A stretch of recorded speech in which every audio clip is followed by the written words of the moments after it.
بسم الله الرحمن الرحيم. Assalamualaikum warahmatullahi wabarakatuh. Nah, pemirsa semuanya, bertemu dengan saya Muhammad Arif Marus sebagai host dari Tajir TV. Nah, kali ini kita akan mengulas materi yang sangat luar biasa, yaitu hijrahnya Salman Khater. Bersama siapa? Nah, pasti ditunggu-tunggu nih sama pemirsa semuanya. Tajir TV semuanya, pemirsa, ini pematerinya luar biasa, yaitu Bapak David Ismail. Halo Pak.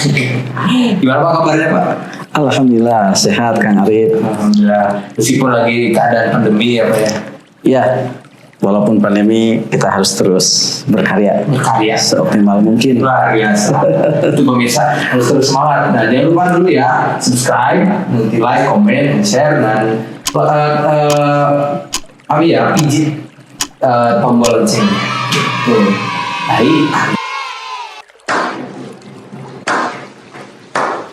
Ini kita akan ulas tentang hijrahnya Salman Khater. Pak nih berkaitan dengan hijrahnya Salman Khater. Nah, apa sih dari arti dari hijrah sendiri gitu? Gimana sih penjelasannya? Oke,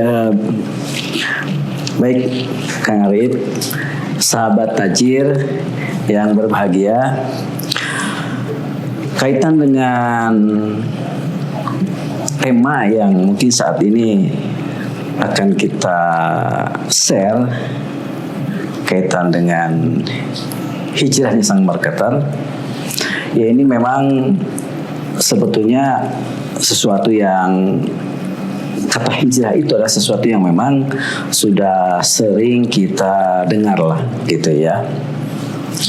Hijrah atau hijrah di dalam bahasa Arab ini sudah sering terdengar, bahkan mungkin banyak komunitas-komunitas hijrah gitu, ada mungkin pemuda hijrah, ada artis hijrah gitu, dan lain sebagainya. Yang jelas ini kaitan dengan hijrah ini merupakan tema yang menurut saya cukup menarik untuk didiskusikan, dikarenakan bahwa yang dinamakan hijrah itu adalah sesuatu yang menjadi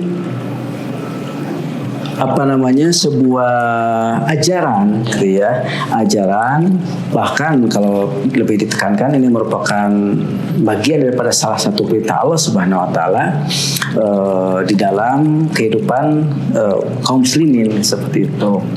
Ya contohnya aja misalkan di dalam surah Al-Baqarah, Arif. Di situ Allah Subhanahu wa taala berfirman, "Innalladzina amanu, a'udzubillahi minasyaitonir rajim, innalladzina amanu wa hajaru wa jahadu fi sabilillah ulaika yarjuna rahmatallah." Gitu. Sesungguhnya orang-orang yang beriman, berhijrah dan berjihad di jalan Allah, ulaika yarjuna rahmatallah. Mereka itulah orang-orang yang mengharapkan kasih sayang dari Allah. Itu. Nah, ini kalau dilihat dari arti tersebut ya, berarti kalau dilihat dari kebalikannya juga, di sini bisa dinyatakan bahwa sesungguhnya orang-orang yang tidak beriman dan tidak mau berhijrah, apalagi berjihad di jalan Allah, berarti ini orang-orang yang tidak mau mendapatkan kasih sayang Allah gitu. Seperti itu. Itu kan pemahaman terbaliknya lah kan gitu ya.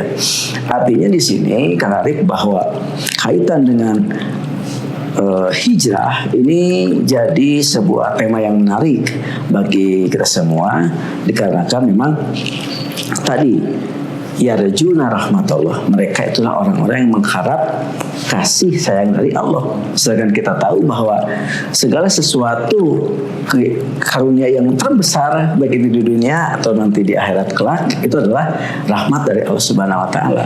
Seperti itu Kang Arif. Nah, kaitan dengan hijrahnya Salman Khater di sini, berarti kan kita harus mengetahui dulu ya berkaitan dengan apa sih yang melatar belakangi, ya, apa yang melatar belakangi tema ini perlu kita diskusikan, kita angkat, kita share, gitu ya. Nah, ini dikarenakan bahwa saat ini yang dinamakan dengan hijrah yang dilakukan oleh seseorang yang dalam hal ini ada seorang marketer, berarti ini mungkin lebih spesifik gitu ya, Kang Arif, lebih spesifik. Nah, kita lihat saja berkaitan dengan marketer itu sendiri. Marketer ini sebetulnya bahasa Inggris ya, terdiri dari dalamnya tuh ada dua arti lah gitu ya. Artinya yang pertama itu adalah market ya, pakai IR gitu ya, jadi marketer. Nah, market itu kan ini bahasa Arab, bahasa Inggris gitu kan. Nah, bahasa Inggris artinya itu kan pasar. Market itu kan pasar. Ketika di ujungnya ada huruf E dan R, berarti ini berarti sudah mengikat kepada seseorang gitu kan. Nah, kita tahu bahwa yang dinamakan marketing itu merupakan sebuah aktivitas, bahkan di situ bisa dikatakan sebuah sistem lah, ya, sebuah sistem yang dilakukan oleh seseorang atau mungkin di situ kumpulan orang dalam rangka apa? Dalam rangka bagaimana si konsumen itu mendapatkan sebuah kepuasan tersendiri gitu kan terhadap apa yang memang dilakukan oleh dalam aktivitas marketing itu sendiri gitu kan. Nah, berarti di sini kalau dilihat dari marketing itu sendiri, bahwa ini merupakan bagian daripada sistem ya dalam sebuah bisnis yang ujung-ujungnya itu merupakan kepuasan konsumen. Nah, ini artinya ada berbagai hal yang harus ditempuh dalam aktivitas marketing itu sendiri gitu kan. Contohnya misalkan dalam hal merencanakan produk gitu kan, terus kaitan dengan menetapkan harga ya, terus kaitan dengan bagaimana cara mempromosikannya gitu. Terus misalkan cara mendistribusikannya, yang ujung-ujungnya bagaimana si konsumen itu mendapatkan apa yang dinamakan dengan kepuasan itu. Nah, yang menjadi catatan di sini adalah untuk mencapai, karena gini, kepuasan tiap konsumen itu kan relatif sebetulnya, relatif ya, relatif. Ini banyak faktor yang memang melatar belakangi, banyak faktor gitu kan. Tidak hanya sebatas faktor tadi, misalkan faktor lingkungan, faktor adat istiadat gitu kan, terus faktor fisik gitu kan. Bahkan ini mempengaruhi ya tadi intelektual ya, dipengaruhi oleh emosional, bahkan ini kepuasan tersebut sampai kepada pengaruh daripada spiritual seseorang gitu. Artinya di sini bahwa dalam hal penetapan kepuasan konsumen ya, ini kan harus ditetapkan sedemikian rupa supaya benar-benar mendapatkan kepuasan yang hakiki gitu kan. Kan tadi kaitan dengan bagaimana merencanakan produk itu kan. Berarti kan ini produknya harus sesuai dengan apa yang diharapkan dalam kenapa ada hijrah. Berarti kan dalam hal ini bahwa yang melatar belakangi itu adalah berarti ada produk-produk yang tidak sesuai dengan ketentuan Allah dan Rasulnya. Artinya ada barang yang haram, misalnya kan gitu. Ada memang di situ dalam menetapkan harga. Kaitan dengan menetapkan harga ya sebetulnya Islam sendiri memberikan kebebasan. Ya, dengan catatan di situ kan saling ridho gitu kan, saling ridho dan tidak ada yang terzalimi gitu kan. Itu kaitan dengan bagaimana cara mempromosikan. Nah, ini kaitan dengan cara mempromosikan juga kan, ini fenomena yang terjadi itu kan sebetulnya begitu yang mengkhawatirkan juga ya. Ya contoh saja tadi, contohnya misalkan Kang Arif ya, kaitan dengan produk. Kan produk ini berarti ada yang halal, ada yang haram status hukumnya. Mungkin ada yang makruh juga ya dan lain sebagainya. Tuh. Ketika produk ini haram, contohnya misalkan minuman keras yang mengandung alkohol gitu kan, yang memabukkan gitu. Atau misalkan makanan yang sudah basi yang itu bisa mengandung berbagai penyakit ya. Misalkan sudah kadaluarsa tetap dijual juga. Nah itu kan walaupun itu sebelumnya itu statusnya halal, tapi ketika di situ bakal timbul yang dinamakan mudorot, berarti di situ bisa mengakibatkan status hukum dari produk tersebut menjadi haram. Itu. Anggap saja misalkan tadi produknya halal. Nah, ketika produknya halal, tapi ketika mempromosikannya itu ada sesuatu yang dilanggar, ini kan bisa berbahaya juga. Cara mempromosikan juga diatur. Iya, contoh misalkan, nah betul, gitu. Jadi contohnya gini ya, sahabat tajir, bahwa saat ini misalkan iklan sampo. Nah, kita tahu bahwa iklan sampo itu kan sekarang sudah spesifik ya. Ada sampo laki-laki, perempuan, anak. Nah, ini khususnya misalkan dalam hal mempromosikan sampo. Dan kita tahu bahwa sampo secara umum itu misalkan anggap saja halal aja dulu. Karena mungkin bisa jadi di situ ada sampo yang terbuat yang mengandung misalkan tadi zat-zat yang diharamkan, misalkan dari minyak babi misalkan, ya, misalkan gitu ya. Nah, ini kaitan dengan produknya halal. Tapi ketika dipromosikan, cara mempromosikan ini ternyata ada sesuatu yang perlu dihijrahkan. Itu juga mempengaruhi barang itu cara itu. Nah, secara zatnya mungkin tidak berubah, zatnya tetap halal. Tapi ketika promosinya ini melanggar syariat, nah ini kan ini mengganggu keberkahan, gitu kan, keberkahan daripada apa yang dipromosikan itu sendiri. Ya misalkan memperlihatkan aurat si wanita. Bagaimana seringnya mungkin kita terlintas ketika melihat iklan sambil mandi ya. Itu walaupun leher ke atas ya kan auratnya kelihatan. Gitu kan, rambutnya segala macam. Itu kan produknya halal, tapi ternyata cara mempromosikannya itu ya itu melanggar syariat gitu. Nah, walaupun tadi kaitan dengan bagaimana aktivitas marketing itu ujung-ujungnya memuaskan konsumen. Nah, ini kan variatif. Ketika melihat tadi iklan dari sampo tersebut misalkan yang memperlihatkan aurat, kan bagi yang mungkin syahwatnya mendominasi di diri seseorang, berarti kan ya merasa puas. Nah, si konsumen puas. Tapi bagi yang memiliki spiritual ya, kaitan dengan bagaimana keimanan dan gitu, nah itu kan tidak puas. Wah ini, nah makanya tadi saya menyampaikan bahwa yang dinamakan kepuasan konsumen itu variatif gitu, variatif seperti itu. Itu fenomena-fenomena yang terjadi ya dalam hal aktivitas marketing ya. Ini kan contoh kecilnya saja gitu ya, yang memang ternyata banyak faktor yang perlu diperbaiki. Nah, dengan kata lain, bahasa lain itu ya hijrah itu sendiri begitu, Kang Arif. Arti dari hijrah sama. Jadi banyak banget nih Islam atur kayak, dan bukan dari produk aja, tapi dari cara berpromosi juga kayak. Betul. Pengaruh, jadi sangat hati-hati. Nah, itu dari hijrah.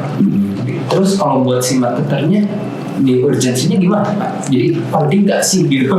Nah ini sebetulnya yang memang kita sebelum membahas kaitan dengan berbagai hal, bagaimana strategi marketing dan lain sebagainya, ini ada sesuatu yang memang perlu kita perlu kita benahi bersama kaitan dengan fondasi yang harus dimiliki oleh seorang marketer itu sendiri ya. Kenapa? Ini berkaitan dengan urgensi gitu. Nah sebetulnya begini, kita harus sadar bahwa kita ini merupakan manusia, yang mana manusia ini merupakan salah satu daripada makhluk Allah. Nah, ya kita tahu dalam Al-Quran nyatakan wa ma khalaqtul jinna wal insa illa liya'budun. Seseorang yang bergelut di dunia marketing, dia tidak akan sanggup memahami urgensi secara hakiki kaitan dengan hijrah itu sendiri. Kecuali tadi yang pertama, mungkin dia harus mengetahui bahwa dirinya itu memiliki apa yang dinamakan dengan tugas hidup. Tadi wa ma khalaqtul jinna wal insa illa liya'budun. Tidaklah aku ciptakan jin dan manusia kecuali untuk beribadah pada Allah Subhanahu wa taala. Nah, ini ketika lupa akan tugas hidupnya, berarti fenomena-fenomena yang terjadi kaitan dengan bahwa itu dianggap sebagai sesuatu yang perlu dihijrahkan, yang negatif, maka ya urgensinya tidak akan dia dapatkan gitu kan sebagai manusia. Itu siapin tahu dulu nih tujuan hidup minimal. Nah, kan gitu. Nah, tugas hidup yang dijelaskan oleh Allah Subhanahu wa taala kepada manusia itu adalah tadi ya, ibadah kepada Allah. Intinya itu. Nah, persoalannya ini pemahaman terhadap ibadah itu sendiri yang memang ini perlu dikaji perdalam lebih khusus juga sebetulnya. Cuman secara umum kalau saya sering mengucapkan bahwa ibadah itu atau sebuah amal bisa dikatakan sebagai ibadah harus memenuhi apa yang dinamakan dengan 3C itu. 3C. Iya, Kang Arif. Nah, sebelum membahas 3C, saya akan menyampaikan dulu salah satu ayat yang ada dalam surah Al-Bayyinah ya. Wa ma umiru illa liya'budullaha mukhlishina lahuddin. Ya gitu ya. Dan tidaklah aku perintahkan kepada mereka kecuali liya'budullaha, beribadah kepada Allah mukhlishina lahuddin, memurnikan ketaatan. Nah, ini memurnikan ketaatan berarti dalam mukhlishina lahuddin, liya'budullaha mukhlishina lahuddin, dalam beribadah kepada Allah itu harus murni. Nah, harus murni. Murni itu berarti kan tidak tercampur oleh berbagai hal yang bisa merusak ibadah itu sendiri. Nah, kemurniannya ya mungkin secara mudahnya lah saya 3C ya. Yang pertama yang harus dijaga kemurniannya itu adalah motivasi. Motivasi secara umum ini artinya adalah dorongan. Motivasi harus ada. Oke. Harus ada dorongan. Anggaplah bahwa kan kita tahu bahwa ibadah yang diperintahkan oleh Allah yang itu menjadi tugas hidup manusia itu salah satunya adalah ibadah di bidang muamalah. Muamalah di sini bisa dikatakan adalah di bidang marketing lah, gitu kan? Di bidang marketing. Artinya ketika kita memasarkan sesuatu, ini harus ada dorongan yang murni supaya murni dikatakan sebagai ibadah. Murni dalam hal ketaatan. Berarti dorongan yang muncul bukan dikarenakan hawa nafsu. Hawa nafsu yang dimiliki oleh manusia. Contoh misalkan ini motivasinya dikarenakan ingin mendapatkan omset yang besar, yang banyak keuntungan, yang luar biasa lah kan gitu. Terus kaitan dengan ingin mendapatkan bonus dan lain sebagainya gitu. Nah, ini bukan berarti kita tidak melihat apa yang dinamakan dengan target omset ya, omset yang besar. Nah, kaitan dengan bonus gitu kan, keuntungan yang besar gitu. Bukan itu. Nah, ini kan kaitan dengan yang dinamakan dengan motivasi yang hakiki gitu kan. Berarti kalau hanya berkutat kaitan dengan omset, kaitan dengan laba, kaitan dengan bonus, ini kan lebih kepada dorongan-dorongan nafsu gitu. Nah, perlu dibedakan bagaimana dorongan manajerial, mana dorongan non manajerial, yang mana lebih hakiki. Kalau ini kan mungkin bisa dibantu oleh nafsu, tapi yang secara hakiki bahwa dorongan di sini adalah dorongan wahyu. Jadi tidak didapat dengan yang tadi manajerial, itu harus non. Artinya kan Arif berkaitan dengan berkaitan dengan motivasi di sini, berarti kan motivasi yang didasari oleh wahyu. Artinya didasari bahwa kita melakukan aktivitas marketing ini adalah dalam rangka didorong oleh perintah Allah dan Rasulnya. Itu kan itu cara mendapatkan. Nah, artinya ya cara mendapatkannya itu ya tadi pertama kan harus tahu siapa dirinya. Oh, dirinya manusia.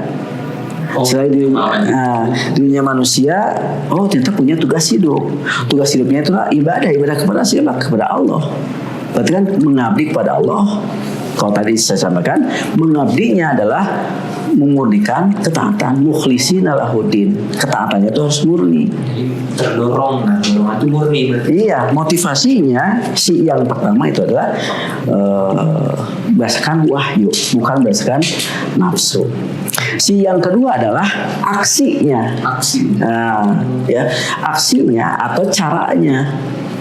Nah, dalam hal ini ketika motivasi atau dorongannya itu memang sudah sesuai dengan wahyu, berdasarkan perintah Allah dan Rasulnya, nah aksinya pun ini harus sesuai dengan syariat Allah, sesuai dengan hukum Allah. Percuma saja motivasinya, dorongannya ini kan perintah Allah, tapi ternyata caranya tidak sesuai dengan syariat. Nah itu. Oke, ini misalkan tadi saya melakukan aktivitas promosi ini, merencanakan harga dan lain sebagainya, misalkan perintah Allah, tapi ternyata caranya, nah ini kayak tadi lah contoh misalkan promosi sampo, kan caranya tidak sesuai dengan syariat Allah. Artinya apa? Berarti ketaatannya sudah tidak murni. Mungkin produknya sudah halal, ya, tapi ternyata kemurnian dari kehalalan produk tersebut dikotori oleh aksi atau cara yang tidak sesuai dengan syariat gitu. Betul. Itu adalah si yang kedua. Si yang ketiga, ya, supaya kita murni di dalam ketaatan ibadah kepada Allah, itu adalah orientasi. Nah, itu gimana? Nah, orientasi itu kan artinya sesuatu yang memang ingin dikejar, gitu kan. Jadi goal terakhir apa sih yang menjadi sasarannya itu, gitu. Nah, di sini seorang marketer, seorang marketing gitu kan, yang memang dia tahu tugas hidupnya, tahu siapa dirinya, maka orientasinya itu ya tidak lain. Inna sholati wa nusuki wa mahyaya wa mamati lillahi rabbil alamin. Kan itu. Allah. Iya, untuk mencari keridhaan Allah.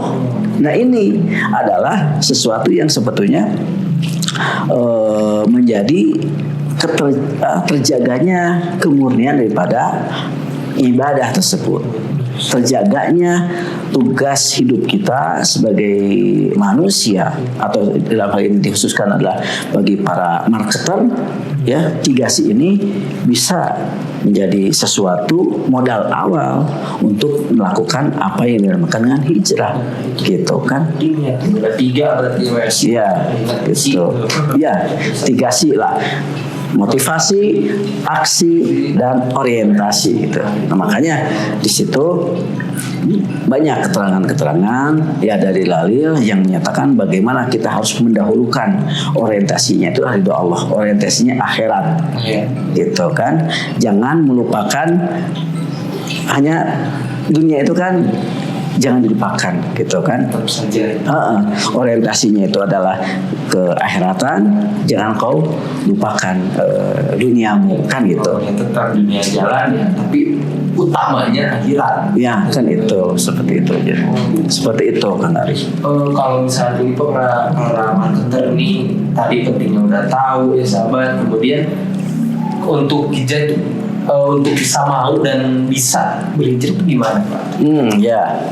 Nah tadi kan selain mengetahui tugas hidup manusia ya, yang 3C tadi caranya supaya murni itu di sini seperti apa yang disampaikan oleh Allah Subhanahu wa taala di pembukaan tadi bahwa innalladzina amanu wa hajaru wa jahadu fi sabilillah ulaika yarjuna rahmatullah. Nah di ayat tersebut disampaikan bahwa sesungguhnya orang-orang yang beriman berhijrah berjihad gitu kan, di situ menandakan bahwa sebelum hijrah tersebut harus ada sesuatu syarat yang dimiliki. Jadi sebelum harus. Nah di situ kan innalladzina amanu. Jadi sesungguhnya orang-orang yang beriman. Jadi syarat yang pertama adalah iman. Sampai kapanpun kalau seseorang tidak memiliki apa yang dinamakan dengan iman, artinya sampai kapanpun dia tidak akan pernah bisa berhijrah, apalagi berjihad fisabilillah. Yakin dulu berarti. Iya, berarti kan modal besarnya itu adalah keimanan. Nah ini sesungguhnya yang banyak dilupakan. Ya. Hijrah. Nah, hijrah gagal itu ibaratnya kan nggak sedikit lah yang menyalahkan diri hijrah, tapi hijrahnya gagal. Kenapa? Nah, kan itu kenapa? Karena ada syarat yang utama yang tidak dipenuhi, yang dinyatakan dalam Al-Quran tadi. Iman itu. Nah tinggal diketahui iman itu seperti apa yang bisa menjadi syarat supaya bisa berhijrah, kan gitu. Nah kita tidak perlu melihat kemana-mana lagi. Ya kita lihat aja apa yang disampaikan oleh Allah dan Rasulnya. Contoh misalkan ada beberapa ayat dalam Al-Quran, di sini mungkin minimal yang bisa mewakili syarat untuk dikatakan sebagai orang yang beriman, gitu kan. Contohnya misalkan yang pertama, Allah Subhanahu wa taala berfirman dalam Al-Quran seperti ini. Al-haqqu mir rabbika fala takunanna minal mumtarin. Kebenaran itu datangnya dari Rabbmu, Tuhanmu. Fala takunanna minal mumtarin. Janganlah kalian menjadi orang-orang yang ragu. Nah ini kan ayat yang memperkuat syarat orang yang beriman. Misalkan dalam surah Al-Hujurat, innamal mu'minun, sesungguhnya orang-orang yang beriman, alladzina amanu billahi wa rasulihi, orang-orang hanyalah orang-orang yang beriman kepada Allah dan Rasulnya. Summa lam yartabu, kemudian tidak memiliki keraguan. Harus yakin. Iya, yakin di sini kan tidak memiliki keraguan. Jadi seseorang bisa dikatakan sebagai orang yang beriman apabila memenuhi yang pertama adalah syarat tidak memiliki keraguan. Ada muraib, gitu kan, tidak memiliki keraguan. Kenapa? Ayatnya juga seperti itu, gitu. Ya, berarti tidak boleh keraguan. Tidak boleh ragu akan apa? Tadi al-haqqu mir rabbika. Tidak ragu akan kebenaran Allah dan Rasulnya. Bahwa segala sesuatu yang datangnya dari Allah dan Rasulnya pasti benar. Kan itu. Tidak ragu. Ini perintah Allah benar nggak ya? Gitu kan? Ini perintah dari Rasulullah atau larangan dari Rasulullah, ini benar nggak ya bisa menyelesaikan persoalan hidup, misalkan gitu. Berarti kan dia ragu. Ada manfaatnya nggak sih? Nah, makanya yang kedua adalah tidak ragu akan kebaikan. Bahwa segala sesuatu yang diperintahkan oleh Allah dan Rasulnya, bahwa segala sesuatu yang dilarang oleh Allah dan Rasulnya pasti akan mengarahkan kepada sebuah kebaikan. Pasti baik. Dan gitu. Nah kalau masih ragu, ini tadi ya, bakal berakhir baik tidak ya kalau saya melaksanakan perintah Allah? Bakal berakhir baik tidak ya kalau saya menjauhi larangan Allah dan Rasulnya? Nah kan itu bahaya, ragu. Berarti kan orang yang ragu akan kebenaran Allah dan Rasulnya, aturan Allah dan Rasulnya, akan kebaikan Allah dan Rasulnya, nah bahkan meragukan sesuatu yang tidak layak untuk diragukan. Apalagi saat yang ketiganya itu adalah tidak ragu akan kehebatan. Tidak hanya ragu akan kebenaran, tidak hanya ragu akan kebaikan, bahkan tidak ragu akan kehebatan Allah dan Rasulnya, akan kehebatan aturan Allah dan Rasulnya. Tidak ragu akan kehebatan hukum Allah dan Rasulnya. Jadi segala sesuatu perintah Allah, segala sesuatu larangan Allah hebat pasti benar, pasti jauh lebih baik, pasti hebat, kan itu. Pasti ada sesuatu atau hikmah ya, meskipun kita bayangannya ya nggak tahu baik atau enggak, tapi kita harus gitu. Seperti itu. Jadi kan karena kita berbicara keimanan, berarti ada sesuatu yang benar-benar tidak boleh diragukan, gitu. Nah ini kan syarat yang pertama dalam surah Al-Hujurat, kalau seseorang ingin dikatakan sebagai yang beriman, gitu. Jadi bagaimana mungkin dia mau hijrah kalau ragu? Iya. Wah, kayak kalau misalkan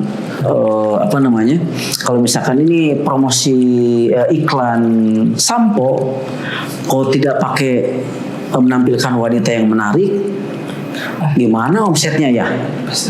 Pada menarik nggak nih? Gitu kan si konsumen itu ratingnya gimana nih? Nah kan seperti itu. Ya, kalau ini misalkan produk ini dicampur dikit-dikit lah, misalkan sama minyak babi supaya lebih gurih. Kalau dicabut itunya, ini konsumen bakal menurun nggak ya?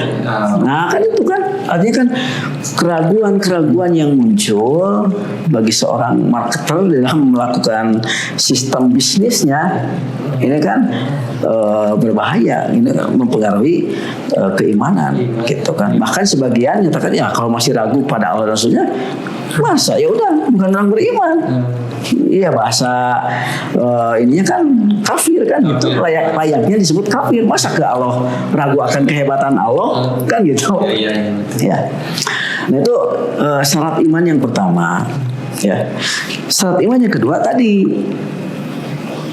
adamur kharaj, tidak memiliki keberatan. Bahkan Allah Subhanahu wa taala itu berfirman dalam surah An-Nisa, ya, di situ Allah Subhanahu wa taala nyatakan fala wa rabbika. Coba Kang Arif ya, sahabat tajir yang berbahagia, di sini Allah bersumpah dengan namanya sendiri, fala wa rabbika, maka demi Tuhanmu Muhammad, la yu'minun, tidak dikatakan seseorang yang beriman, hatta yuhakimuka, sehingga kamu dijadikan hakim, gitu kan, fima sajaru bainahum, atas perkara yang mereka perselisihkan, gitu. Terus itu salahnya kan, summa la yajidu fi anfusihim harajan, kemudian tidak ada pada diri mereka itu keberatan. Itu kan. Bahkan di terusan ayatnya wa yusallimu taslima, mereka berserah diri dengan sepasrah mungkin. Artinya Kang Arif dan sahabat tajir yang berbahagia, bahwa apabila ada seseorang merasa keberatan akan perintah Allah dan Rasulnya, ya, akan larangan Allah dan Rasulnya, akan hukum Allah dan Rasulnya, ini dipertanyakan keimanannya. Keberatan. Aduh, misalkan nanti omset saya turun, bonus saya turun, atau nggak akan laku ini kalau begini, bahaya nanti di mana saya kan banyak keperluan. Kalau omset saya, bonus saya, nah mulai muncul keberatan, gitu kan. Makanya dalam melakukan aktivitas bisnis ini, ya, dalam aktivitas marketing, kalau muncul keberatan terhadap apa yang ditetapkan oleh Allah, misalkan produknya harus halal, cara mempromosikannya pun itu harus sesuai syariat juga, gitu kan. Nah ini dipertanyakan keimanannya, itu kan. Mengapa muncul keberatan? Karena ragu akan kebenaran Allah, akan kebaikan yang akan diberikan oleh Allah dan Rasulnya, dan kehebatan Allah. Akhirnya keberatan. Nyambung berarti ya. Nyambung, akhirnya kan nanti aja dulu deh ngikutin Allah dan Rasulnya, karena belum tentu ini lebih baik. Belum tentu ini jadi solusi, gitu kan? Bukan hukumnya, bukan aturannya, tapi mungkin orangnya nih, gitu kan? Akhirnya dia memunculkan keberatan terus saja kan, alasan-alasan kalau begini gimana, nah itu kan muncul. Itu kalau saya tidak ngecap misalkan nih ya, dalam salah satu aktivitas marketing tidak membesar-besarkan spesifikasi barang tersebut ya, ini gimana bisa sukses? Nah, karena apa? Karena yang kejarnya tadi omset, keuntungan, bonus. Kalau realisasinya nggak kayak gitu, nah kan kalau ingat kepada tadi ibadah, tugas hidupnya, ini kan motivasinya harus perintah Allah, aksinya sesuai aturan Allah, orientasinya mencari ridho Allah. Bagaimana saya mau diridhoi kalau aktivitasnya ini kita masih keberatan terhadap aturan Allah dan Rasulnya, kan gitu. Nah, kalau dia keberatan, akhirnya muncullah yang ketiga, yaitu khiyar, yaitu mencari pilihan lain atau alternatif lain. Nah, jadi dari ragu muncul keberatan. Dari muncul keberatan akhirnya muncul pilihan lain, mencari pilihan lain. Nah, makanya orang yang beriman adalah orang yang apa yang nyatakan dalam surah Al-Ahzab, gitu kan? Maka lil mu'minin wala mu'minatin, ya, tidak layak, tidak pantas, tidak layak, gitu ya, tidak pantas, tidak patut lil mu'minin wala mu'minatin, bagi orang-orang laki-laki yang mukmin atau perempuan yang mukmin. Jadi tidak layak dikatakan beriman lah, kan gitu. Loh, kenapa tidak layak? Ya, idza qadallahu wa rasuluhu amran, apabila Allah dan Rasulnya telah menetapkan sebuah ketetapan, aturan, hukum, ya, atau larangan dan lain sebagainya, ayakuna lahumul khiyarah min amrihim, ada pilihan lain bagi mereka. Allah sudah menetapkan aturannya A, B, C, Rasul sudah menetapkan perintah dan larangannya, tapi dia masih mencari pilihan lain, mengerjakan lain. Nah, kan gitu. Ya, makanya dikatakan tidak layak, tidak patut. Gitu. Sudah tahu misalkan tadi produknya itu kan haram, itu mengandung sesuatu yang haram zatnya, atau misalkan ini cara promosinya haram, gitu kan? Karena tadi karena ragu, mungkin takut omsetnya menurun, berarti kan oleh Allah rezekinya dipotong, gitu kan. Terus hanya keberatan, hanya mencari cara lainnya. Udahlah, yang penting kita omset besar, yang penting laba tinggi, yang penting bonus buat kita itu banyak. Nah, akhirnya kan mencari cara-cara ya alternatif lain yang bisa dilakukan. Nah, akhirnya di sini kan maka kenapa Allah Subhanahu wa taala menyatakan maka tidak layak, tidak pantas dikatakan orang-orang yang beriman, baik itu laki-laki ataupun perempuan, apabila Allah dan Rasulnya telah menetapkan sebuah ketetapan, ada pilihan lain. Gitu. Nah, jadi gitu ya, Kang Arif dan sahabat tajir yang berbahagia, bahwa untuk bisa hijrah, ya, tadi pertanyaan Kang Arif tadi, ya, ini ada modal utama, ya, seperti yang nyatakan di dalam Al-Baqarah tadi, ya, yaitu innalladzina amanu, yaitu orang-orang yang beriman. Ciri yang beriman itu adalah tadi ada muraib, ya, tidak memiliki keraguan akan kebenaran, kebaikan dan kehebatan Allah dan Rasulnya, gitu kan. Kebenaran, kebaikan dan kehebatan hukum Allah dan Rasul. Dan yang kedua adalah tidak memiliki keberatan, adamul kharaj, ya, tidak memiliki keberatan. Jadi yusallimu taslima, mereka berserah diri dengan sepasrah mungkin. Gimana Allah dan Rasulnya deh diperintahkan A, saya akan laksanakan. dilarang B, saya akan menjauhi, gitu kan. Dan ciri yang ketiga atau syarat yang ketiga adalah adamu khiyarah, tidak mencari pilihan lain. Jadi ketika Allah dan Rasulullah telah menetapkan sebuah hukum, aturan dan sebagainya, bagi seorang yang di dalam dirinya tertanam keimanan, dia tidak akan pernah mencari pilihan lain. Nah, baru Kang Arif dan sahabat tajir, ketika seseorang, dalam hal ini marketer yang berada di dunia marketing, ketika dia mau menghijrahkan berbagai hal dalam hal sistem pemasarannya, dia akan bisa hijrah apabila memenuhi syarat yang utama tersebut, yaitu memiliki keimanan seperti itu.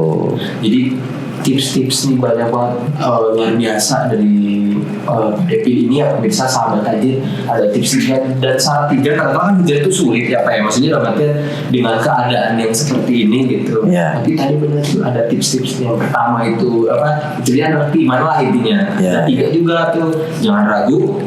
Tidak boleh keberatan. Yang ketiga juga tidak mencari alternatif yang lain atau pilihan yang itu luar biasa, bisa dicatat dan diamalkan sama sahabat aja semua. Ya, insya Allah ketika seseorang memiliki modal keimanan yang demikian, walaupun ini kan tetap penanaman, tidak ragu, tidak keberatan dan tidak mencari pilihan lain, ini kan harus ditanamkan sedemikian rupa, gitu kan. Proses. Ya, makanya ini diperkuat sedemikian rupa, yang akhirnya nanti kaitan dengan hijrah itu bisa dipenuhi ya, atau diraih dengan sebaik mungkin, gitu kan, karena modalnya yang pertama itu sudah dimiliki, gitu. Dia itu adalah keimanan intinya itu ya.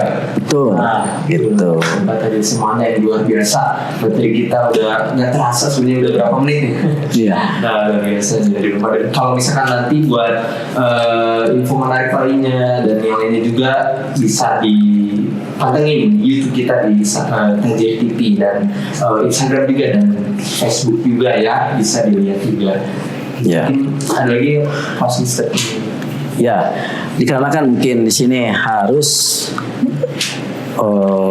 komplit karena kan kita belum selesai nih ya Kang Arif, bahwa saat ini kita kan ketika membahas hijrahnya sang marketer, berarti kan harus beberapa bahasan yang dipenuhi gitu ya.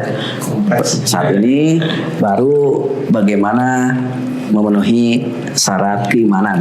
Ya, insya Allah di episode berikutnya kita bahas tentang hijrahnya itu sendiri. Gitu, Kang Arif. Adalah baru permulaan. Betul. Luar biasa. Terima kasih ke Pak Ismail yang udah memberikan materi yang luar biasa, Pak. Untuk pemirsa semuanya, sahabat aja semuanya, terima kasih sudah pantengin terus, sudah menyimak dari awal sampai akhir juga. Bisa teman-teman juga untuk bahasan-bahasan selanjutnya, episode selanjutnya bisa ditunggu dan pantengin di YouTube kita ya. Jangan lupa subscribe ya, share, komen, like dan pijit tuh tombol loncengnya di sampingnya ya. Jangan lupa, mohon maaf apabila ada kesalahan dari ucapan atau dari perbuatan saya sebagai host. Terima kasih juga ke Bapak Devi Ismail yang sudah memberikan materi. Sama-sama. Terima kasih. Wassalamualaikum warahmatullahi wabarakatuh.